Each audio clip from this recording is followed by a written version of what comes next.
कल पवन सिंह को बीजेपी ने लोकसभा चुनाव का जो टिकट दिया था, आज पवन सिंह ने उस टिकट को वापस कर दिया।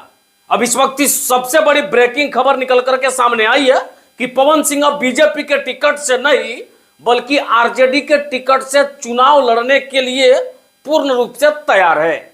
मतलब ये जब पूरा खेल आप समझेंगे तो आप भी कहने पे मजबूर हो जाएंगे और सोचने पे भी मजबूर हो जाएंगे कि ये राजनीति है और राजनीति में कुछ भी संभव है। कुछ भी का मतलब कुछ भी संभव है।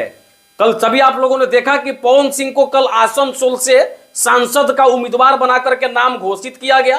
पवन सिंह जश्न भी मनाए, लेकिन आज पवन सिंह ये लिखते हुए दिखे और कहते हुए भी दिखे कि हम आसनसोल से लोकसभा का चुनाव नहीं लड़ पाएंगे, और ये कहते हुए उन्होंने टिकट भी बीजेपी को वापस कर दिया।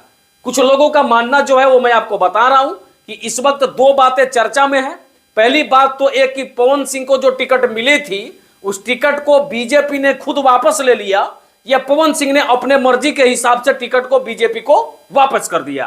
पहले इस पर चर्चा कर लेते हैं। कुछ लोगों का मानना है कि टिकट तो बीजेपी ने दिया, लेकिन आज कल टिकट मिला और आज ही बीजेपी ने टिकट को वापस कर लिया। ऐसा इसलिए कि बीजेपी एक ऐसी पार्टी है जो मिनटों में किसी भी व्यक्ति का राजनीतिक करियर बना देती है और सेकंडों में उसके राजनीतिक करियर को बर्बाद कर देती है। ऐसा पवन सिंह के कुछ समर्थकों का मानना है। जबकि दूसरी तरफ इस बात की भी चर्चा है कि बीजेपी ने टिकट वापस लिया नहीं, पवन सिंह अपने मर्जी से उस टिकट को वापस कर दिए। ऐसा इसलिए कुछ सवाल हैं। सवाल ये हैं कि पवन सिंह आसनसोल से चुनाव लड़ना नहीं चाहते हैं क्योंकि वहां पे टीएमसी, कांग्रेस और वामपंथियों का ज्यादातर वोट है, वहां पे ज्यादातर कैडर उनके ही है। बीजेपी का चुनाव लड़ना और जितना वहां से बड़ा मुश्किल है। दूसरी बात, पवन सिंह को शत्रुघ्न सिन्हा के खिलाफ लड़ने से डर लगता है, या तीसरी बात, पवन सिंह को यह लगता है कि हम तो भोजपुरी के सुपरस्टार हैं, तो बंगाल से चुनाव लड़ेंगे तो हमारा राजनीतिक करियर भी खत्म हो जाएगा। उनको हार का डर सताता है, शायद इसलिए टिकट वापस कर दिया। अब जो बात नई निकल करके सामने आई है उसके मुताबिक कुछ लोगों का यह भी मानना है कि पवन सिंह से बीजेपी ने टिकट वापस लिया नहीं, पवन सिंह ने स्वयं टिकट वापस दिया और यह निर्णय लिया कि अब मुझे बीजेपी से टिकट लेकर के चुनाव लड़ने की जरूरत नहीं है। मैं चुनाव तो लोकसभा का अपने गृह जिला आरा से ही लड़ूंगा। और यह बातें लगभग आरजेडी और पवन सिंह के बीच फिक्स हो गई है कि अब बीजेपी के टिकट से नहीं, आरजेडी के टिकट से पवन सिंह अपने गृह जिला आरा से चुनाव लड़ेंगे। बाकी यह राजनीति है, राजनीति में कुछ भी संभव है, कुछ भी हो सकता है।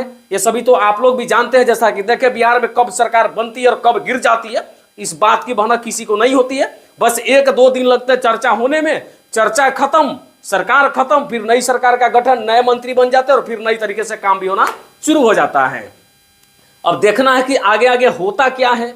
इस बात की पुष्टि कैसे होती है कि पवन सिंह ने टिकट वापस दिया या बीजेपी ने टिकट वापस ले लिया। वहां की टिकट तो वापस हो गई, क्या फिर बीजेपी किसी और लोकसभा से, मतलब बिहार के किसी सीट से पवन सिंह को लोकसभा का उम्मीदवार बनाएगी, या सच में पवन सिंह आरजेडी से टिकट लेकर के अपने गृह जिला आरा से चुनाव लड़ेंगे, ये तो बात का विषय है। जैसे इस बारे में कोई जानकारी आएगी हम आपको बताने का प्रयास करेंगे।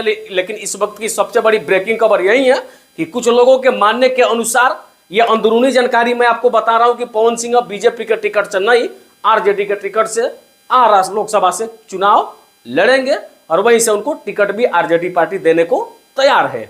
बाकी इस वीडियो के बारे में आपका विचार क्या कहता है बताइएगा। हम आपके प्रतिक्रिया का इंतजार कर रहे हैं। जय हिंद।